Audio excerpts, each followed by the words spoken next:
দারুণ টেস্ট এই তালের লুচি, খেতে ভীষণই মজার। আর তুমি শুধু চাইলে এমনিও খেতে পারো বা অন্য কোনো সবজির সাথেও খেতে পারো। তো প্রথমেই দেখো তালটা নিয়েছি, আমি তালটাকে ভালো করে জল দিয়ে ধুয়ে পরিষ্কার করে নিয়েছি। যেহেতু বাজার থেকে আনা হয় তো এর মধ্যে অনেক রকমের নোংরা থাকে, তো ভালো করে ধুয়ে নিয়েছি। এখন ধুয়ে তালটাকে আমি ছুলে নিচ্ছি। তো এইভাবে করে সমস্ত খোসাগুলোকে আমি ছাড়িয়ে নিয়েছি। আর আমি গামলার মধ্যে নিয়েছি জল।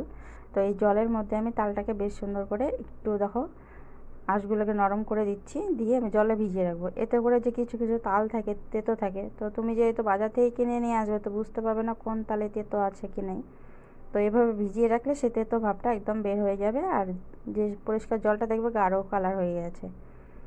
তো এখন জল থেকে ভালো করে জলটা ঝরিয়ে আমি তুলে নিচ্ছি। আমি এরকম একটা ঝাঁঝরা গামলা নিয়েছি, তোমরা চাইলে অন্য কিছু দিয়েও।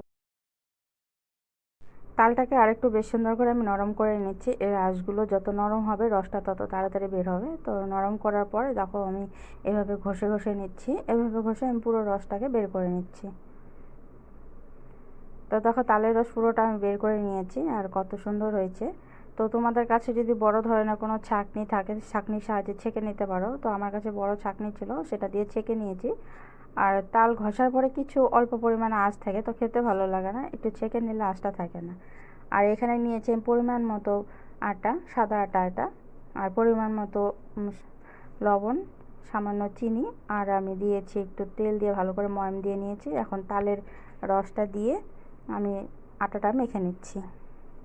তা প্রথমে অল্প অল্প করে দিব, কতটা পরিমাণে লাগবে সেটা পরিমাণ বুঝে নেব। আর পাশে আমি জল নিয়েছি, লাগলে দেব, নয়তো না। তো যেহেতু আমার কাছে আটার পরিমাণ কম আছে, তো এতটুকু তালের রস পুরোটা লাগবে না, হয়ে যাবে। এইভাবে করে আমি অল্প অল্প করে দিয়ে পুরো ডোটা তৈরি করে নিচ্ছি, কারণ একবারে দেওয়া যাবে না, যেহেতু তালের রসটা একটু আঠালো টাইপের হয়। তো দেখো পুরোটা করে নিয়েছি, আমি লেচি করে নিয়েছি। এখন লুচি ভাজবো। তো ভাজার জন্য এখানে আমি হাতের মধ্যে অল্প তেল আর বেলনির মধ্যে লাগিয়ে নিলাম। এখন লুচিটা আমি সুন্দর করে বেলে নিচ্ছি। এভাবে করে বেলে এখন আমি তেল গরম করতে বসিয়ে দিয়েছিলাম আগে থেকে, তো তেলটা গরম হয়ে গেছে। এখন এর মধ্যে লুচিগুলো দিয়ে আমি ভেজে নিচ্ছি।